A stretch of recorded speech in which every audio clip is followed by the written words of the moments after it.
रामकृष्ण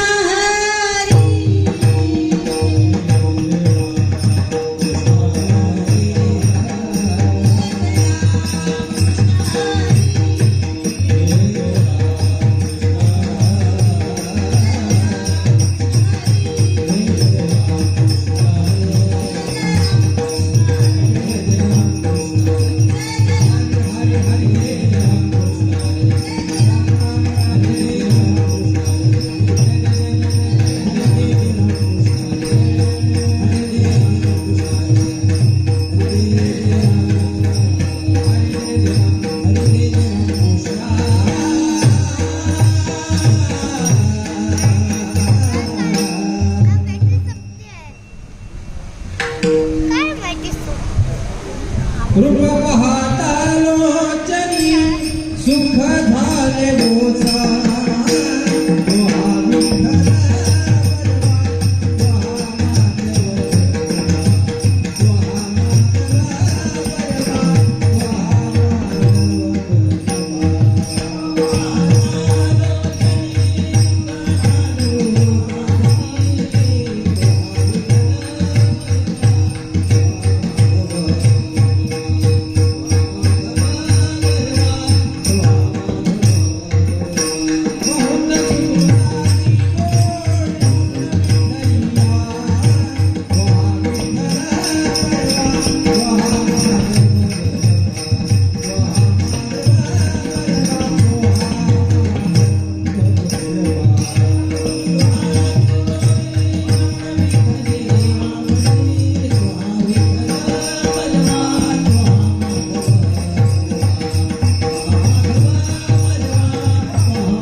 हरिहरा भेद नाही नका करू वाद एकेकाची हृदयी गोडी साखरेच्या ठाई भेद कासी नाड एका विलांटीची आड एकेकाच्या हृदयी गोडी साखरेच्या ठाई उजवे वाम भाग तुका म्हणे एकचे अंग एकेकाचे हृदयी गोडी साखरेच्या ठाई विठ्ठला विठ्ठला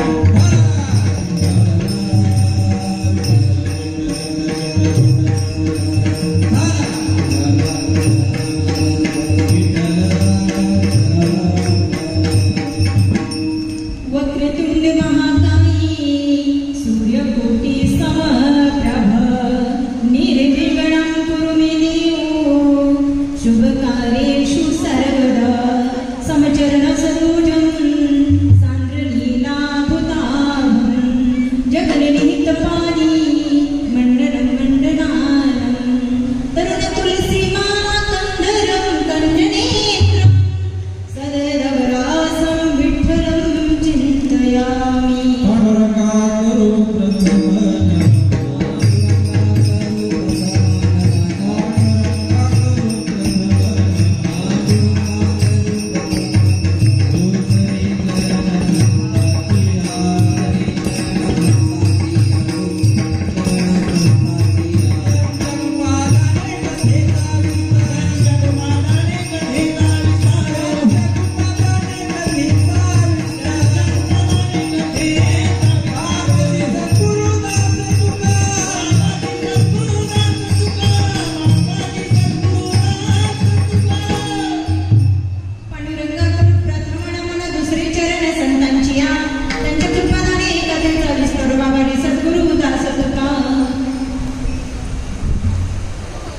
अलंकापुरी रम्य सिंहासनस्थलं पदं भुजतेजं स्फुरति प्रदेशं विरिन्द्रादिदेवी सदा स्तूयमानं समाधिस्थमृतिं भज ज्ञानदेवम् ओम नमो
कोटी प्रविस्तरम् एकैकाक्षर पुंसम् महापातकी नाशनम् ओ राजा राम राम राम सीता राम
बिनती बारंबार पवन सुत बिनती बारंबार.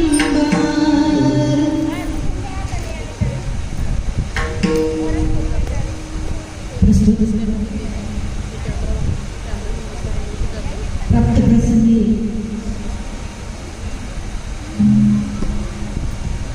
कीर्तनरूपी सेवेकरता निवडलेला अभंग महान भगवत भक्त संत सम्राट विश्ववंद्य महाराष्ट्र भूषण जगद्गुरु श्री संत तुकोबा यांचा 4 चरणाचा आणि हरी हरामध्ये भेद नाही आणि भेद विरहित व्यक्त करणारा अभंग आहे. विठ्ठल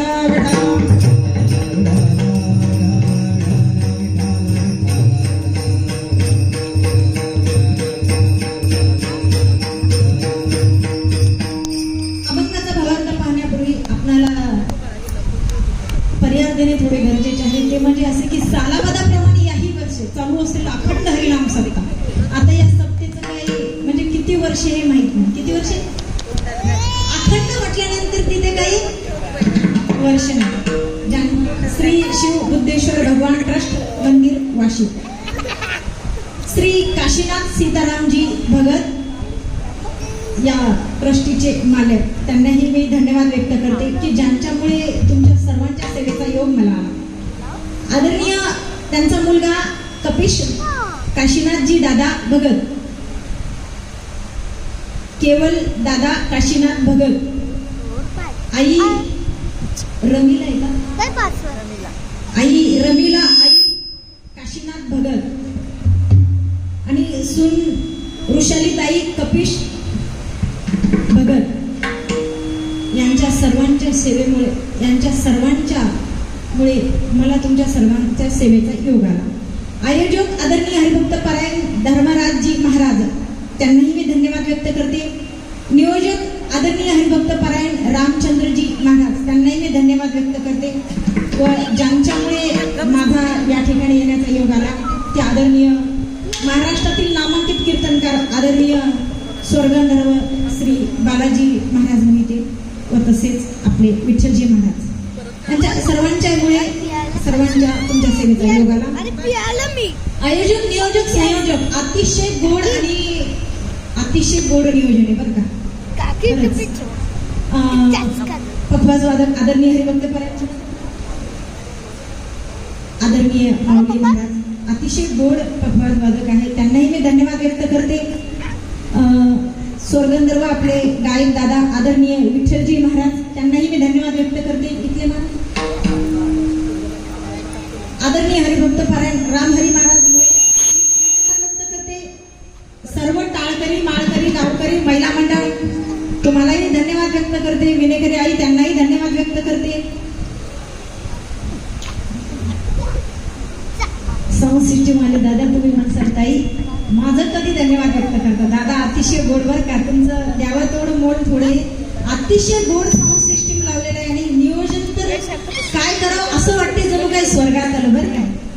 स्वर्गीची अमर इच्छिताती देवा मृत्यू लोकी व्हावा जन्म आम्हा कशासाठी तर हे एवढं वैभव बघण्यासाठी. आज जणू काही असं वाटत होतं मला थोडी मंडळी कमी आहे परंतु सांगू का तुम्हाला असं वाटतं खरंच स्वर्गात आलं बरं काय. सर्वांना धन्यवाद व्यक्त करते. श्रोते वर्ग जे काही आहे सर्व आयोजक नियोजक सर्वांना मी धन्यवाद व्यक्त करते. कोणी राहिला असेल तर त्यांची माफी मागून मी माझ्या कीर्तनाला सुरुवात करते. विठ्ठल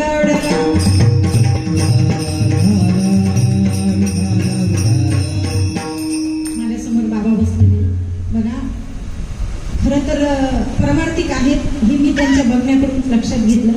आम्ही लेकरं हे बाबा बोलण्याचे प्रयत्न बोलण्याच्या ओघामध्ये कदाचित एखादा शब्द गेला तर लेकरू समजून क्षमा करा बरं का. सर्वांनाच विनंती करतो.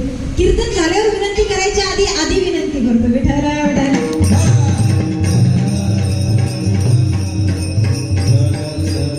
कोण तुकोबर आहे अभंग श्री संत जगद्गुरु तुकोबरायचे. कोण तुकोबर आहे ज्यांनी आपल्या अभंगाच्या माध्यमातून छत्रपती शिवाजी महाराजांचं वर्णन केलं. जगद्गुरु तुकोबर आहे. ज्या मातेने या महाराष्ट्राला दोन छत्रपती बहाल केले ते राजमाता राष्ट्रमाता मासाहेब जिजाऊ. ज्या पुत्राने आपल्या मातेच्या उपकाराची शिदोरी आणि उधारी फेडण्यासाठी हिंदवी स्वराज्य निर्माण केलं असे छत्रपती शिवाजी महाराज. ज्या पुत्राने हे स्वराज्य आपल्या खांद्यावरती झेललं पेललं वेळ प्रसंगी स्वतःचा प्राण गमावला पण स्वाभिमान गमावला नाही असे धर्मवीर शंभूराजे. या देशाची राज्यघटना लिहिताना मला जास्त त्रास झाला नाही कारण माझ्या डोळ्यासमोर न्यायप्रविष्ट छत्रपती शिवाजी महाराजांचे राज्य उभे होते असे सांगणारे डॉक्टर बाबासाहेब आंबेडकर. विद्येविना मती गेली मतीविना गती गेली गतीविना वित्त गेले वित्तविना शूद्र कसले एवढे अनर्थ एका अविद्येने केले. या विद्येचं महत्व पटवून देणारे क्रांती श्री महात्मा ज्योतिबा फुले आणि सावित्रीबाई फुले. आज जर त्यांनी शिक्षणाचा वाटा घेतला नसता तर आमच्यासारख्या मुली कीर्तनाच्या गादीवर उभे राहू शकल्या नसत्या. आरक्षणाचे राजश्री शाहू महाराज व सर्व महान संतांना मी या नारदाच्या गादीवरून विनम्र अभिवादन करते आणि कीर्तनाला सुरुवात करते.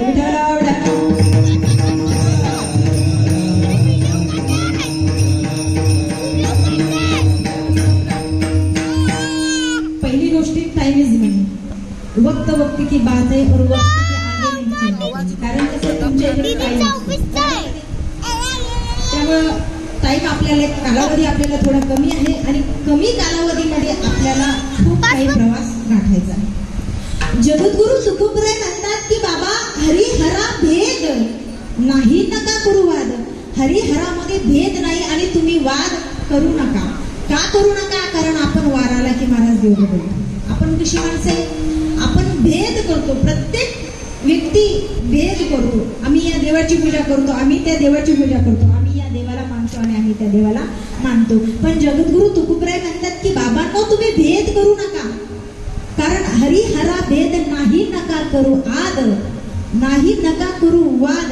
एक एकाचे हृदय तुम्ही वाद करता पण ते एक एकाच्या हृदय गोडी साखरेच्या ठाई. ते एकमेकांच्या हृदयात असतात.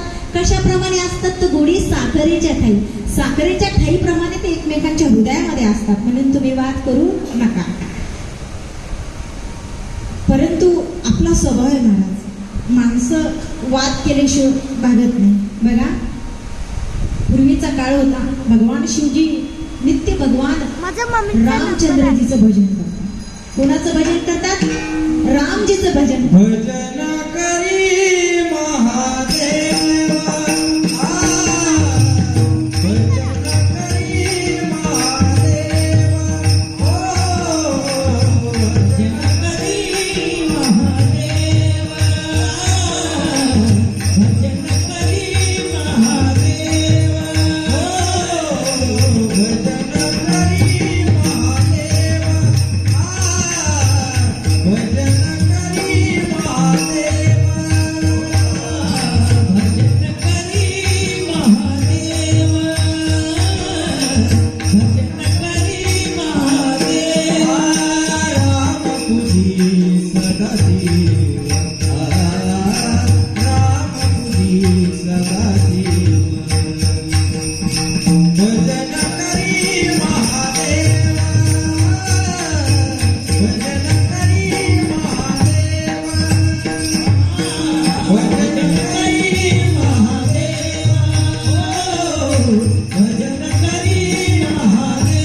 राम पूजी सदाशिव. भगवान शिवजी रामाचं भजन करताना प्रभू रामचंद्र शिवजीचं भजन करतात, एकमेकांचं भजन करत असतात. आणि पूर्वीचा काळ असताना पार्वती मैया शिवजीला म्हणतात का हो तुम्ही सदैव 5 मिनिटं नाही झाली की तुम्ही समाधीला लागता, नेमकं कोणाची आठवण करता, कोणाचं ध्यान करता? शिवजी म्हणतात अगं पार्वती तुला कसं सांगू, मी ज्याचं भजन करतो ना त्याचं भजन जर एकदा सुरुवात केली ना तर माझ्या आपोआप मला समाधी लागते ग पार्वती. पण तुम्ही नेमकं कुणाचं भजन करता मला सांगसाल, मला त्याची कथा ऐकायची. त्यावेळेस भगवान शिवजी म्हणतात त्याची कथा तुला ऐकायची ना, चाल मी तुला त्यांची कथा सांगतो. अमरनाथ किंवा समुद्र तीरावरती कथा चालू होती आणि त्या कथेमध्ये भगवान शिवजी एका नावेत बसले, पार्वती मैया समोर बसली आणि शिवजी म्हणतात ऐक पार्वती मी कथा सांगतो पण मला ओंकारा देत जा. कारण काय असते महाराज, एखादा व्यक्ती जर सांगत असेल आणि तुमचे चेहरे जर जरा पडलेले असतील सूर्यफुलासारखे तर सांगणार काय सांगत नाही का. टवटवीत गुलाबाच्या तर तुमचे इतके भारी गुलाबाच्या फुलासारखे फोटो चेहरे खरंच अतिशय गोड बर का. तर मग ठीक आहे म्हटले काही अडचण नाही, मी हुंकारा देत जाईल. हुंकारा देत जाईल म्हटल्यानंतर अर्धी कथा माताने ऐकली आणि अर्धी कथा माताच्या ऐकण्याच्या आधी माणसाला झोप येऊ लागली. झोपी कशी माहितीये का, ही कुंभकर्णाची पत्नी ज्या वेळेस प्रभू रामचंद्रने कुंभकर्णाला मारलं त्यावेळेस तिची पत्नी म्हणते ऐक रमा, प्रभू रामचंद्राला म्हणतात की ऐक मी तुझ्या कथेत येणार. कशासाठी येणार तर तुझ्या कथेत येऊन जेवढे तेवढे तुझे भक्त आहेत ना त्याच्या मानकुटावर बसून त्याला झोपी घालेल म्हणे. म्हणून पाप अंगाला ताप असला की कथा आवडत नाही, अंगाला ताप असला की जेवण गोड लागत नाही आणि पाप असलं की कथा गोड लागत नाही.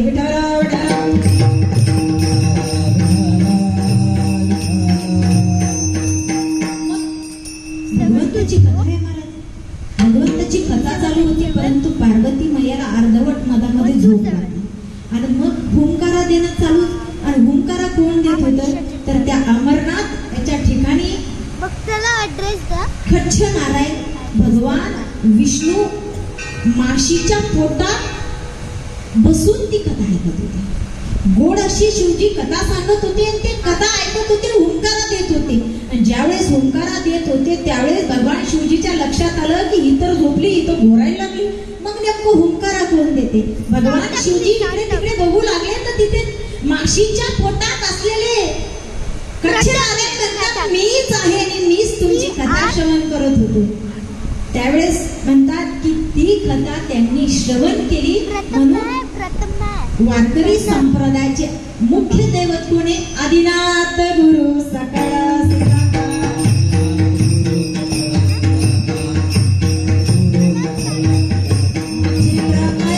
मुख्य शिष्य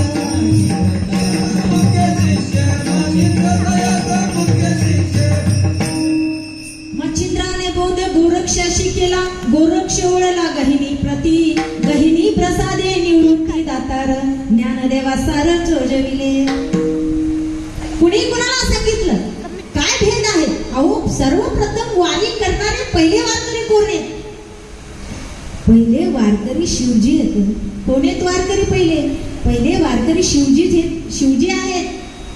आणि मग आदिनाथ गुरु सकळ शितांचा आणि मच्छिंद्र तयाचा मुख्य शिष्य तेच त्या माशीच्या पोटातून मच्छिंद्र महाराजांचा जन्म झाला. आणि मच्छिंद्राने बोध गोरक्षाशी केला आणि गोरक्ष वेळेला गोरक्षाने गहिनीनाथांना उपदेश केला.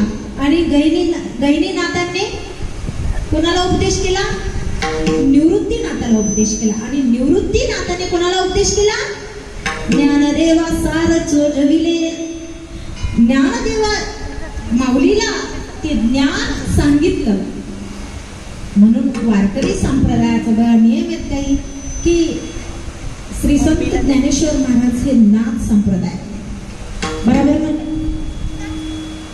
संप्रदाय वारकरी संप्रदायाचे माऊली नाही, नाथ संप्रदायाचे आहेत. आणि नाथ महाराज हे कोणत्या संप्रदायाचे, हे दत्त संप्रदायाचे आहेत. आणि त्यानंतर जगद्गुरु तुकोबराय चैतन्य संप्रदाय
बाबाजी आपले सांगितले नाम मंत्र दिला रामकृष्ण हरी.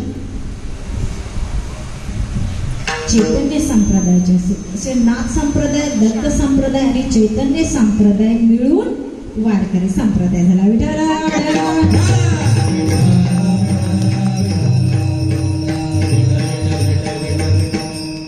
किती मजबूत आहे महाराजा वारकरी संप्रदाय. वारकरी संप्रदाय सामान्य नाही, एवढा मजबूत आहे की ज्ञानदेव रचिला पाया उभारिले देवालया. ज्ञान माऊलीने हा पाया रचलेला. कसा पाया? घराचा पाया जर मजबूत असला ना महाराज तर भिंती कोसळत नाही. पण कसं असते, साधू संतांना त्रास खूप होतो. एवढं सोपं नाही हो समाजामध्ये, कारण संत होणं सोपं नाहीये. माऊलीला कमी त्रास झाला का महाराज? समाजवर्तीनं संत तद्रूपेण विद्या विनय हृदय एव वर्तत इति संत. सन्मार्गाने वर्तन करणारे, विद्या व विनयाने परिपक्व दशेला गाठणारे असे संत महाराज. पण संत उभे झाले का हो? नाही महाराज. संत होण्यासाठी खूप काही हाल अपेष्टा सहन करावं लागतं. सोपं नाहीये महाराज. आज तुम्ही आम्ही आलो की तुम्ही आमची बॅग घेता, आम्हाला हात पाय धुवायला पाणी देता. आज अतिशय गोड नियोजन आहे बरं का यांचं. खरंच यांच्यासाठी टाळ्या वाजवा बरं का. खरोखर अशी माणसं कुठे भेटत नाही. काही लोक पैशाच्या अभिमानात एवढे असतात, परंतु संपत्तीचा अजिबात गर्व नाही बरं का. खरंच गर्व नाही. म्हणजे असं नाहीये की कौतुक करतो, कौतुक नाही करत आम्ही. या नारदांच्या गादीवरून कुणाचंही कौतुक करत नाही. वास्तविक काय काय मंदिर आहे महाराज. अहो असं वाटत नाही घरात आलो का मंदिरात आलो. एवढे देव, ते देवही आठवत नाही.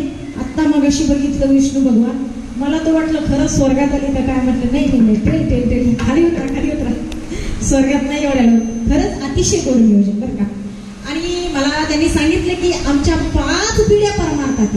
आणि मी खोटं सांगत नाही नारदांच्या गादीवरून.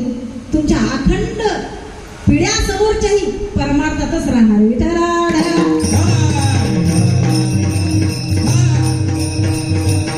भाग्योदयन बहुजन्म समर्जितन सत्संग भक्ती लभते पुरुष होई. अज्ञान हेतु कृत बहुमंद अंधकारण नाशम विदाय तदुदयती विवेका.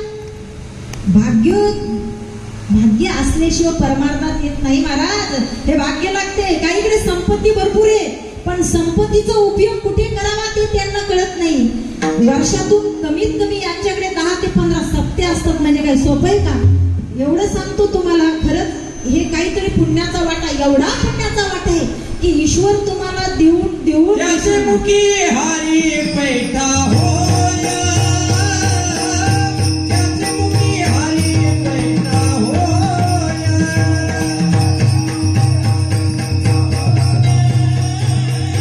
त्याचे मुखी हरी पैठा होया. तजनीचे सुकृत पदरी.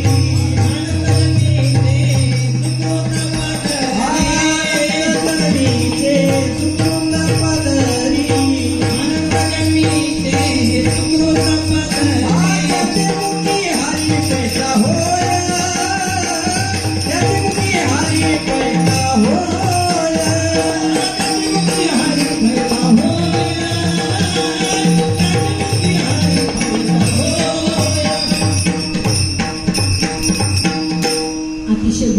सांगितलं बरं का. तर संत होणं सोपं नाही आणि भाग्याच्या गोष्टी असतात महाराज. संत बघा, जगद्गुरु तुकोबराय ज्या वाटेने जात होते ना, जगद्गुरु तुकोबराय जात होते ना, जिजाऊ आईसाहेब म्हणत होते, अहो धनी तुम्ही वाटेने जाता, परंतु मला तुम्हाला जेवण घातल्याशिवाय मी जेवण करत नाही, मग तुम्ही कोणत्या वाटेने जाता?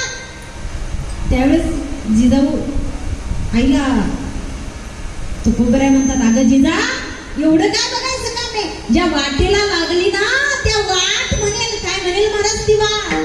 रामकृष्ण हरी जय जय रामकृष्ण हरी, रामकृष्ण हरी जय जय रामकृष्ण हरी, रामकृष्ण हरी जय जय रामकृष्ण हरी, रामकृष्ण हरी जय जय रामकृष्ण हरी, रामकृष्ण हरी जय जय रामकृष्ण हरी, रामकृष्ण हरी जय जय रामकृष्ण हरी, रामकृष्ण हरी जय जय रामकृष्ण हरी, रामकृष्ण हरी जय जय रामकृष्ण हरी. ती वाट म्हणेल. काय म्हणेल? तर वाटेला कान लावले की ती वाट म्हणेल रामकृष्ण हरी जय जय रामकृष्ण हरी. जिजाई आऊसाहेब त्या वाटेला कान लावत होत्या आणि ज्या वाटेतून भगवंताचा ध्वनी येत होता ना, आवाज, त्या वाटेने जात होत्या आणि आपल्या पतीसाठी भाकरी घेऊन जात होत्या. एक वेळचा प्रसंग आहे, भाकरी घेऊन जात असताना पायामध्ये कुठले चप्पल महाराज, पहिल्या पूर्वीच्या काळी काही नव्हतं, तर पायामध्ये काटे रुतले आणि काटे रुतले. जिजाई आऊसाहेब शिवा देऊ लागल्या, अरे काळ्या विट्या, तुझ्यामुळे बघ तुझं भजन करण्यामध्ये माझा मालक प्रपंच विसरला, त्याच्या पोटाची त्याला काळजी नाही, म्हणून देवाला शिवा घालत होते. अचानक भगवंत प्रगट झाले छोट्याशा गुराख्याच्या रूपामध्ये, हातामध्ये काठी आणि पितांबर घातलेला होता आणि भगवान गेले ते जिजाऊ आई समोर आणि म्हणतात, काय झालं? अरे काय झालं बाई, कशाला विचारतो? बघ माझ्या पायामध्ये काटा रुतला.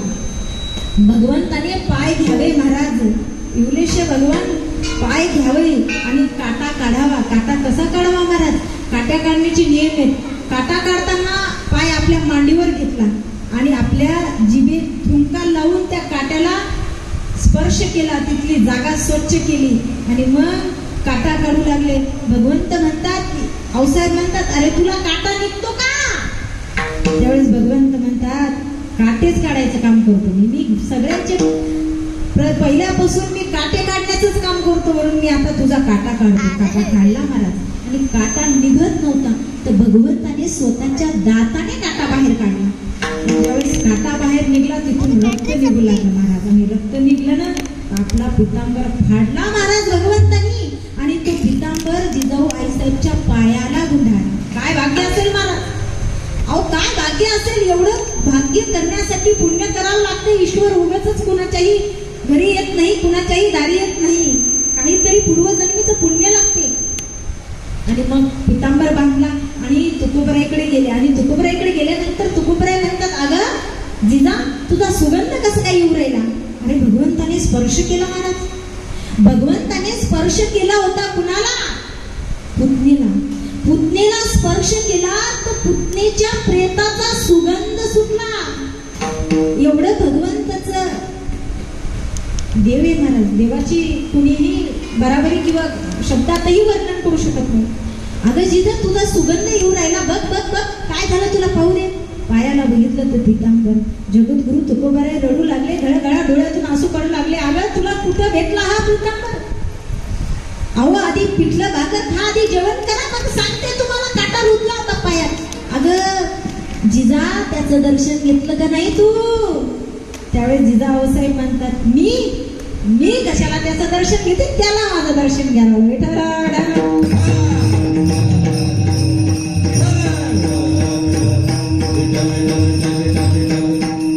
जगद्गुरु तुकोबराय म्हणू लागले, अगं आवले काय केलंस तू?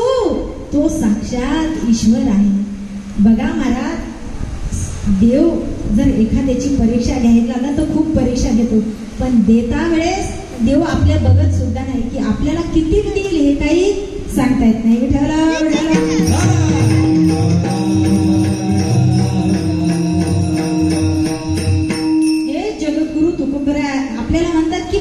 हरिहरा भेद नाही नका करू वाद एक एकाची उडी गुढी साखरेच्या ठाई. एका ठिकाणी प्रसंग असत, या ठिकाणी दृष्टांत आलाय महाराज. 2 ठिकाणी ढिगारे होते. कशाचे मावशा? आम्हाला काय माहिती, तुम्हाला काय लहान साखरेचे ढिगारे होते. म्हणजे साखरेचे ढिगारे होते आणि साखरेचे ढिगारे असल्यानंतर 1 किलो साखर या ढिगाऱ्यातून आणली आणि त्याचा चहा बनवला. 1 किलो साखर दुसऱ्या ढिगाऱ्यातून आणली आणि त्याचा आपण दुसरा आयटम करू, आपण गुलाबजाम बनवू. कसे होतील? गोडच होतील ना. मग ज्या याही साखरमध्ये जसा फरक नाही, तसेच महाराज सांगतात की एक एकाचे हृदय गोडी साखरेचे ठाई. त्याचप्रमाणे हरिहरामध्ये तुम्ही भेद करू नका, कारण ते एकच आहे. अभंगाच्या हरिहरा भेद,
एक एकाचे हृदय गोडी साखरेचे ठाई. तुम्ही वाद करू नका, कारण ते एकच आहे.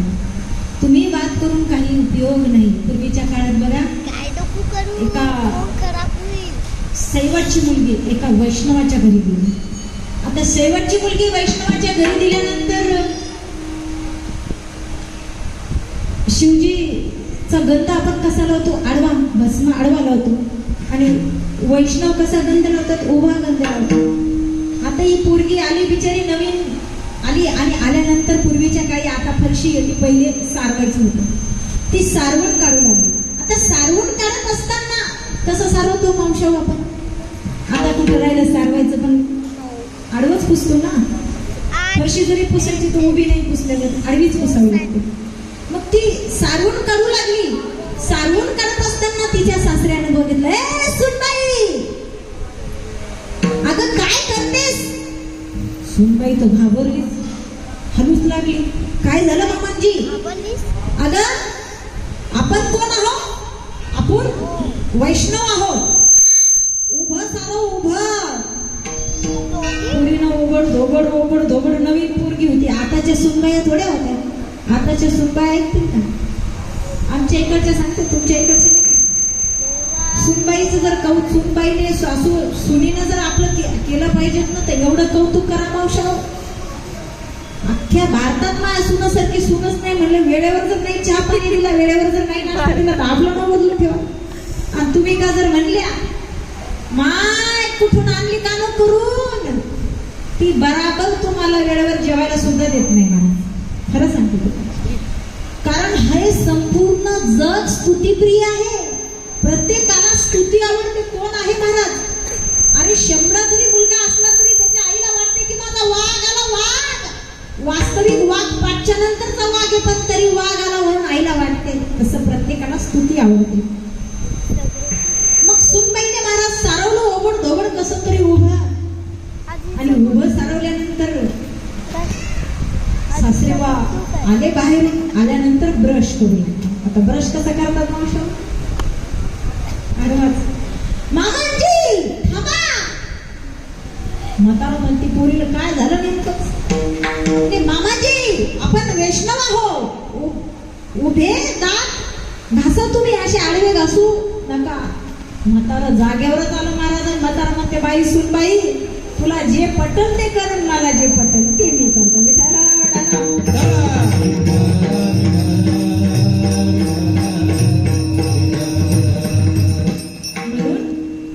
शिव आणि हरिहरामध्ये भेद नाही का?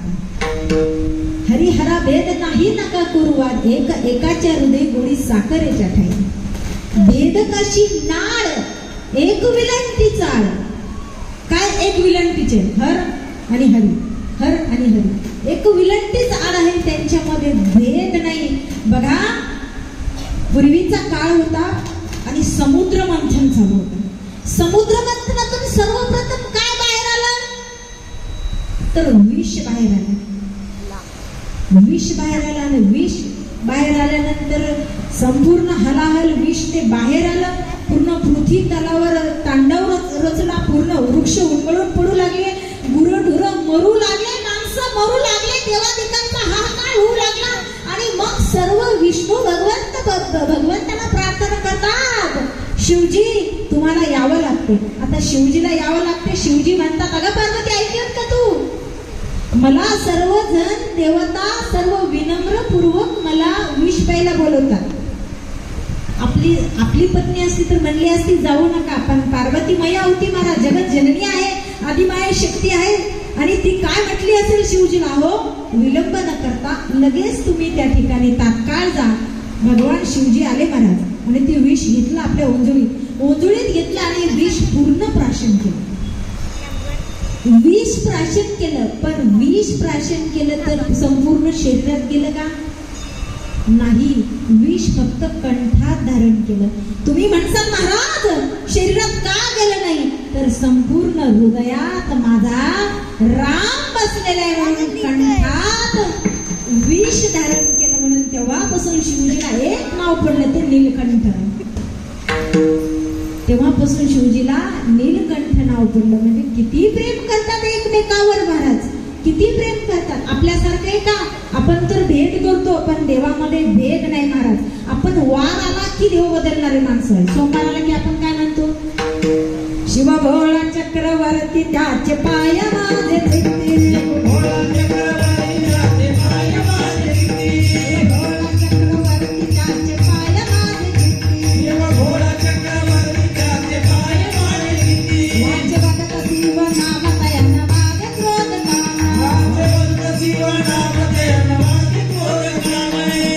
सोमवार आला की आपण भगवान शिवजींची भक्ती करतो आणि मंगळवार आला की आपण काय म्हणतो? अनादि निर्गुण प्रगट भवानी, निर्गुण प्रगट भवानी, महिषासुर मर्दना लागुनी, महिषासुर मर्दना लागुनी, विविध पापाची करावया झाडणी, आईचा जोगवा जोगवा मागेना, आईचा जोगवा जोगवा मागेने, आईचा जोगवा जोगवा मागेने.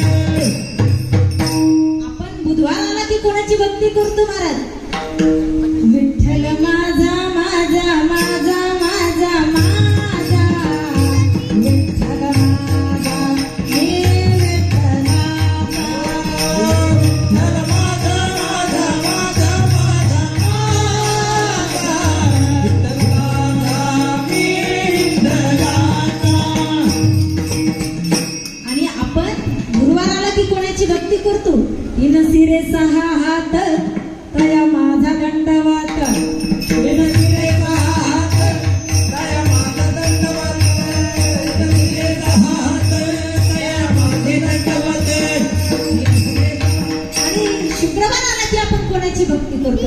जय संतोषी माता जय जय मा जय जय संतोषी माता जय जय मा जय जय संतोषी माता जय जय मा जय जय संतोषी माता जय जय मा शनिवार आला की आपण पुन्हा देव बोलतो बदलतो कोणता शरण शरण हनुमंता तुम्हारो रामदूता काय भक्तीच्या त्या वाटा मज दाबाव्या सुबटा आपण हनुमंतजीची भक्ती करतो आणि आपण रविवार आला की कोणाची भक्ती करतो मल्हारीची वारी माझ्या मल्हारीची वारी हे मल्हारीची वारी माझ्या मल्हारीची वारी मल्हारीची वारी माझ्या मल्हारीची वारी हे मल्हारीची वारी माझ्या मल्हारीची वारी असे वार आल्यावर देव बदलल्यावर कोणता देव पावणार आहे आपल्याला म्हणून एकाच देवाकडे जरी गेले तुम्ही भगवान शिवजीकडे जरी गेले आणि तुमचं प्रेम विष्णूवर असेल तर भगवान शिवजीच्या मंदिरात देखील तुम्हाला विष्णू दिसले पाहिजे एकाचे हृदय गोडी साखरेच्या ठाई ते एकमेकांच्या हृदयात असतात म्हणून त्यांच्यामध्ये तुम्ही भेद करू नका कारण देवामध्ये भेद करणं म्हणजे पाप आहे बघा ईश्वरामध्ये भेद करणं म्हणजे पाप आहे वास्तविक जो खरा भक्त असतो ना तो कुणाची निंदा करत नाही कोणत्याच देवाला नाव ठेवत नाही बघा ह्या सर्व देवतांचे आराध्य दैवत म्हणजे महादेव देवादिदेव कोण महादेव म्हणजे जे देव आहेत पण देवाचेही देव आहेत कोण येतं महादेव किती भोळे आहेत महाराज शिव भोळा चक्रवर्ती किती वास्तविक भोळे माणसं चक्रवर्ती नसतात आणि चक्रवर्ती भोळे नसतात आता जमाना कोणाचा आहे महाराज आता भोळ्या माणसाचा नाही आता भोळ्या माणसाचा जमाना नाही आता जर का महाराज आले फोर व्हीलर मध्ये आले तर त्यांची किंमत थोडी वाढते आपल्या इथे नाही परंतु काही ठिकाणी नाही का महाराज मोठ्या फोर व्हीलर गाडी मधून आले म्हणजे महाराजांची किंमत वाढते कारण हा जगत कसं आहे महाराज हा हे जग कसं आहे तर देखाव्यावर जास्त आहे पण वास्तविक महाराज मोठ्या गाडीतून आल्यापेक्षा महाराज गाथ्यातून आले पाहिजे विठ्ठल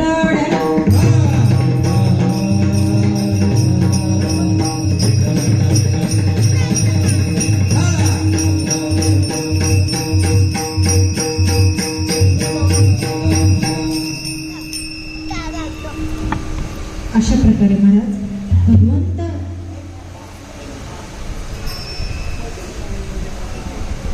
जगद्गुरु तुकोबराय म्हणतात की बाबा तुम्ही भेद करू नका हे वास्तविक परमार्थ आता तुम्ही बघसाल महाराज शिवाचे भक्त कसे असतात महाराज शिवाचे भक्त कोण कोण होते रावण शिवाचा भक्त आहे अहो एवढा भोळा आहे माझा शिवजी एवढा भोळा आहे की ज्याने ज्या ब्राह्मणाला वास्तुशांतीला बोलवलं त्याने काय मागितलं काय मागाव महाराज आता आम्ही आलो आम्ही कीर्तनाला आलो आणि आम्ही नको ते मागितलं तर आम्हाला देतील काय नाही देणार महाराज पण शिवजी भोळे होते महाराज शिव भोळा शिवजी एवढे भोळे होते की त्या रावणाने काय मागितलं महाराज म्हणजे एक करतो एक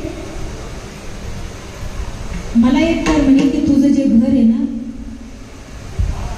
ही लंका कोणाची होती पहिले भगवान शिवजीची होती हे देऊन टाक म्हणे शिवजी म्हणले अरे मला कुठं गरज आहे मी अरे मशानात राहतो मला याची काही घेणं देणं काही गरज नाही घेऊन टाक म्हणे एवढंच काय पण पत्नी मागितल्यावर पत्नी देईल का कोणी देईल का कोणी नाही देणार पण पार्वती मैयाला मागितलं तर पार्वतीला मैयालाही म्हटले घेऊन जा एवढे भोळे आहेत महाराज एवढे भोळे आहेत माझे शिवजी परंतु सांगू का तुम्हाला भोळे आहे परंतु एवढेही भोळे समजू नका त्यांना कारण जेव्हा त्यांचा तिसरा डोळा उघडला ना तर ज्याने लंका दिली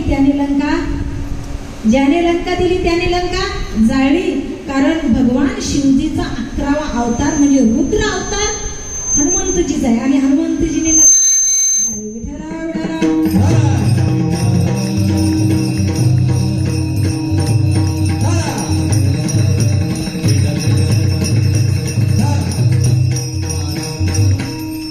म्हणून महाराज सांगतात की हरिहरा भेद नाही नका करू वाद एकाच्या हृदय गोडी साखरेच्या ठाई एकामेकांच्या हृदयात गोडी साखरेच्या ठाई राहतात भेदकाशी नाळ एक विलंटीचा आळ तुम्ही भेद करू नका कारण त्यांच्यामध्ये फक्त एक विलांटीची आळ आहे तुम्ही कोणाचीही भक्ती करा ती, कारण तुम्ही वृक्षाला पाणी घातलं, तुम्ही फांद्यावर घालता का मावशो? वृक्षाला खाली मुळामध्ये घालतो. मुळाला पाणी घातलं तर सर्व फळाला जाते. तसं हे 33 कोटी एका देवाची पूजा केली की सर्व देवाची पूजा केल्यासारखी होते. म्हणून एक एकाचे हृदय गोडी साखर जटाई, भेदकाशी नाळ एक विलांटीचा आड. आणि अभंगाच्या दुसऱ्याचे तिसऱ्याचे भेदकासी नाळ, भेदकासी नाळ,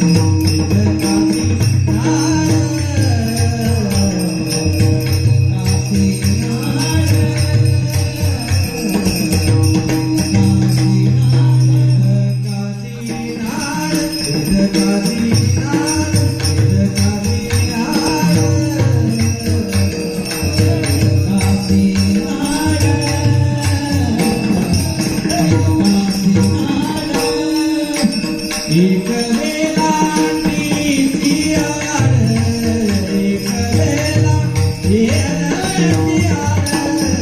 आळ, एक एकाचे उदारे, एक एकाचे उदारे, एक वेला येरळती आळ,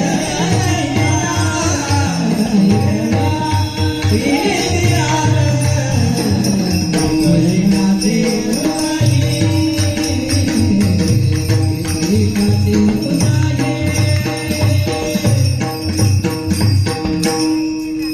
एक एकाचे एकाचे हृदय गोडी साखरेच्या ठाई, भेदकाशी नाळ एक विलांटीचा आड. एक विलांटीच आड आहे.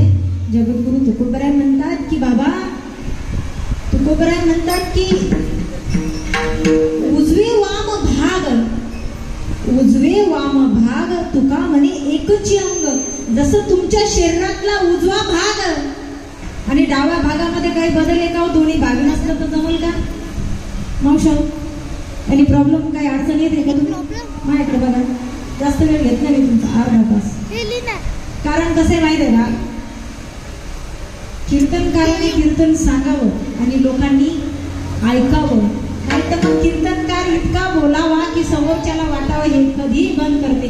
एक माणूस एवढा बोलत होता, एवढा बोलत होता, एवढा बोलत होता आणि त्याने शेवटचे 2 शब्द सांगितले बरं का. मी आता तुमच्या सर्वांसमोर विनंती करतो, मी माझे 2 शब्द संपवतो. समोरचा एक कुठला माणूस आणि म्हणे, महाराज साहेब मला तुमचं हे लयच आवडलं. काय आवडलं बाबा तुला? अरे एकच आवडलं की 2 शब्द थांबवतो, हेच आवडलं.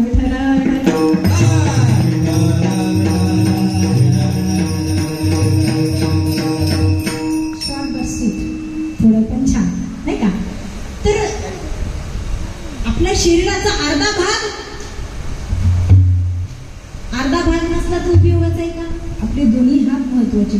उजवे वाम भाग तुका म्हणे एकच अंग. तुकोबराय म्हणतात अर्धा भाग भगवान शिवजीचा आहे ना, अर्धा भाग भगवान विष्णूचा आहे. रामचा एकच, राम विष्णू एकच आहे. म्हणून तुम्ही त्याच्यामध्ये भेद करू नका. उजवे वाम भाग तुका म्हणे एकच अंग. अभंगाचे शेवटचे उजवे वाम भाग, उजवे वाम भाग, उजवे वाम भाग,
हरिहरा भेद नाही नका करू गाल एका एकाचे हृदय गोडी साखरेच्या ठाई भेद काढशी नाळ एक विलांटीचे आड एक एकाचे हृदय गोडी साखरेच्या ठाई उजवे वाम भाग तुका म्हणे एकची अंग एक एकाचे हृदय गोडी साखरेच्या ठाई विठ्ठल विठ्ठल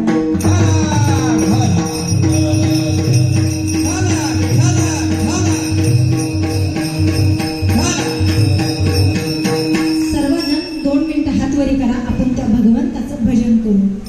तुलेले हरी का नाव विठ्ठल पांडुरंगा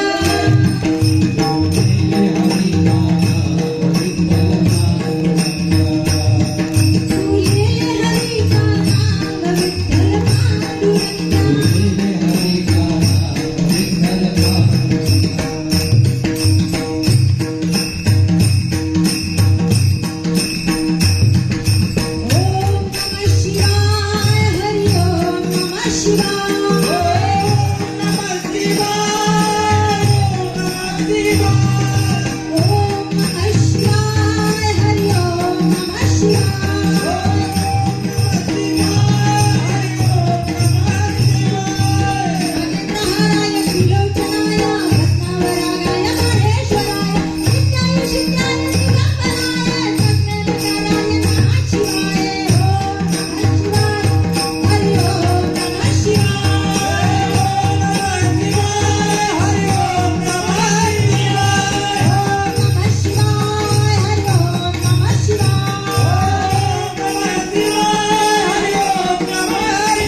पूजा करा, भगवंताची आराधना करा. का? कारण तुम्हाला सांगू का, राधाकृष्णन डॉक्टर राधाकृष्णन पल्ली अशी म्हणतात की there are so many college upper but there are no college upper. कथा कीर्तन म्हणजे चालती बोलती हृदय घडवण्याची वेधशाळा कॉलेज आहे.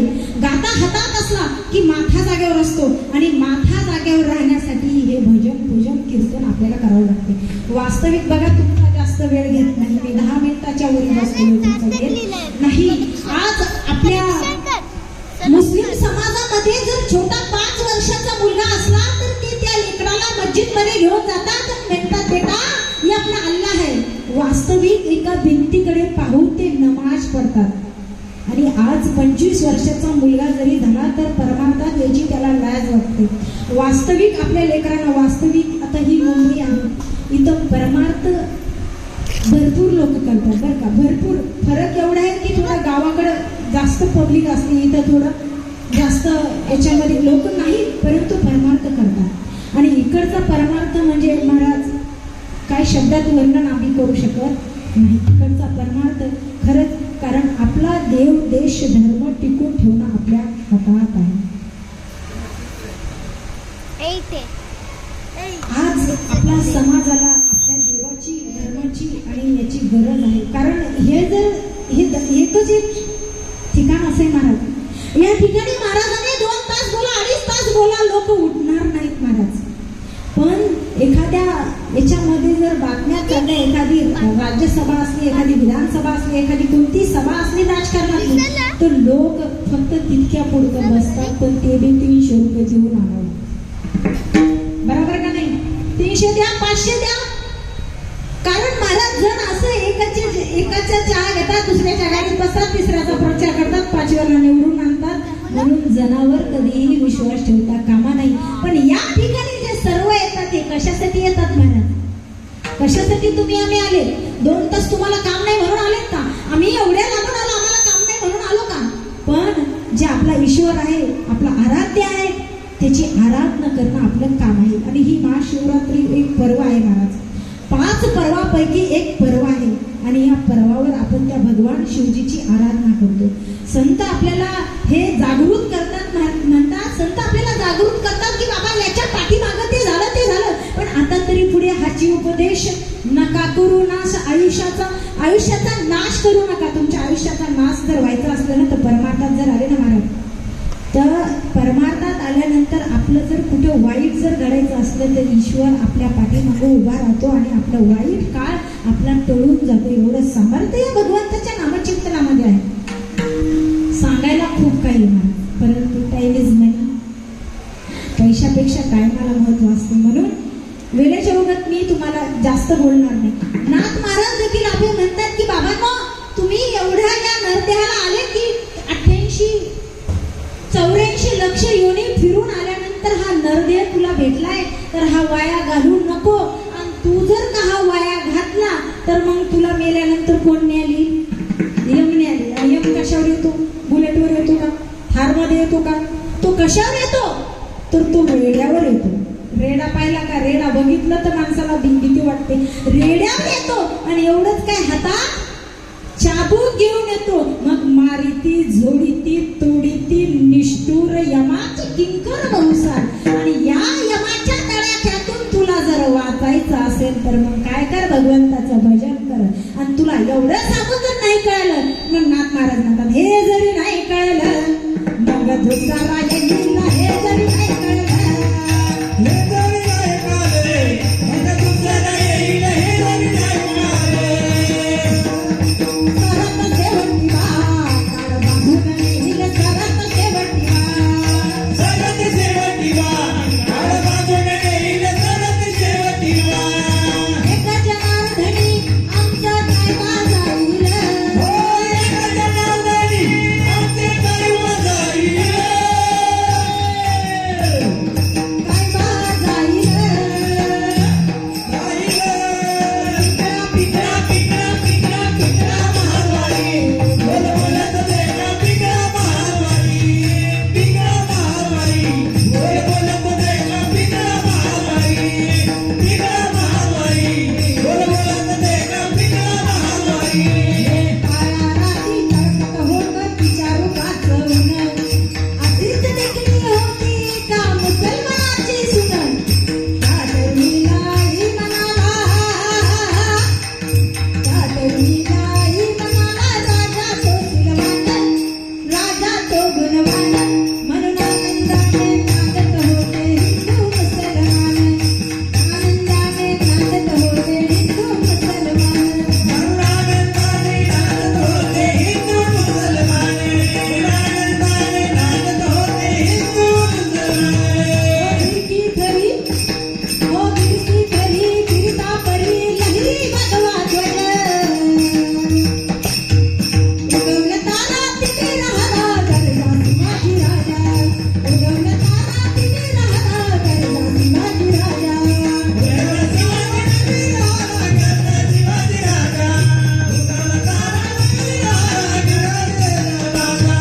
वाघाच्या जातीची बोलाची छातीची जगात वैभवशाली. वाघाच्या जातीची बोलाची छातीची जगात वैभवशाली. शिवरायांची जयंती आली, माझ्या राजाची जयंती आली. शिवरायांची जयंती आली, माझ्या राजाची जयंती आली.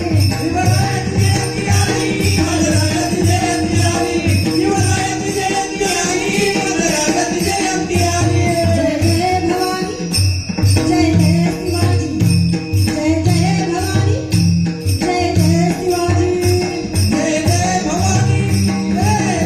शिवाजी. जय जय भवानी, जय जय शिवाजी. क्रोध प्रताप पुरंदर क्षत्रिय गुणवंत सिंहासनाधीश्वर राजाधिराज श्रीमंत कृतिवंत गुणवंत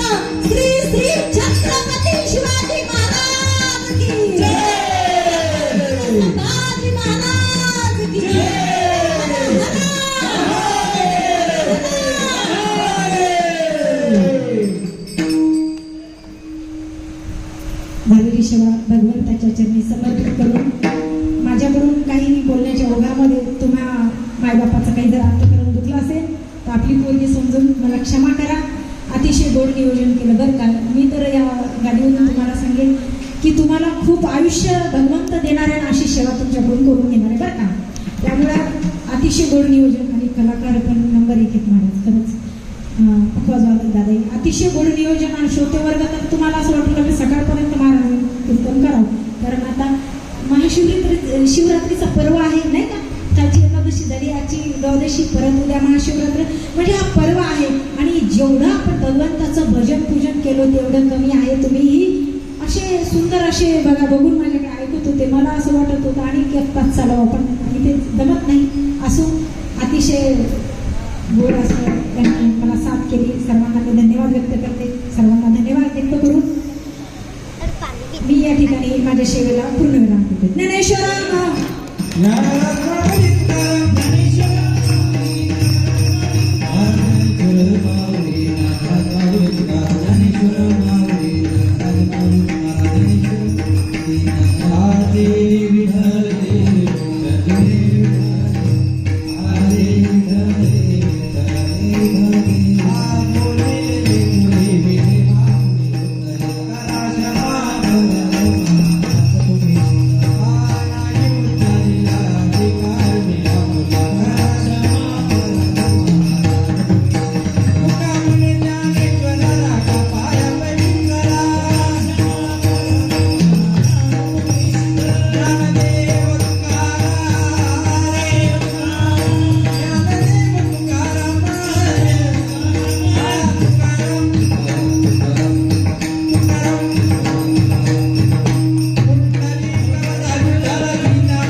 एक मिनिट कुणी उठू नका. आज गडबड करू नका. आज किती महिला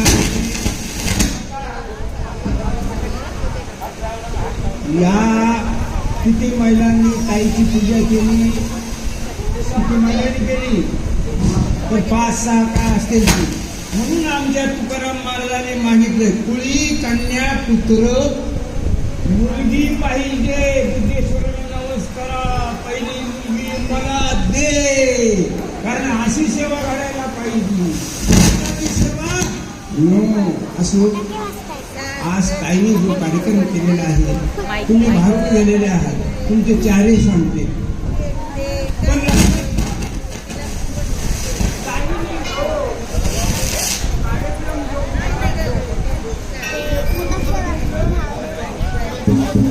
एकूण समुद्र 7 आहेत.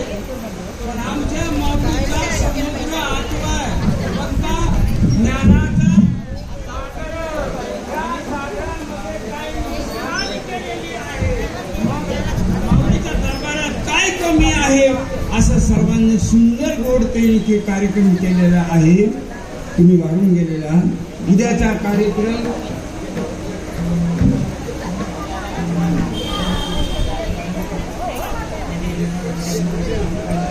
बरं ऐका आता उद्याचे कार्यक्रम ऐका. उद्या महत्वाचा दिवस आहे. उद्या चला सकाळी 8 ते 8:10 पर्यंत पारायण झाले. पारायण झाले की ज्ञानेश्वरीची सांगता होईल. तिथून पुढे असणारा दिंडीचा कार्यक्रम होणार आहे. त्या दिंडी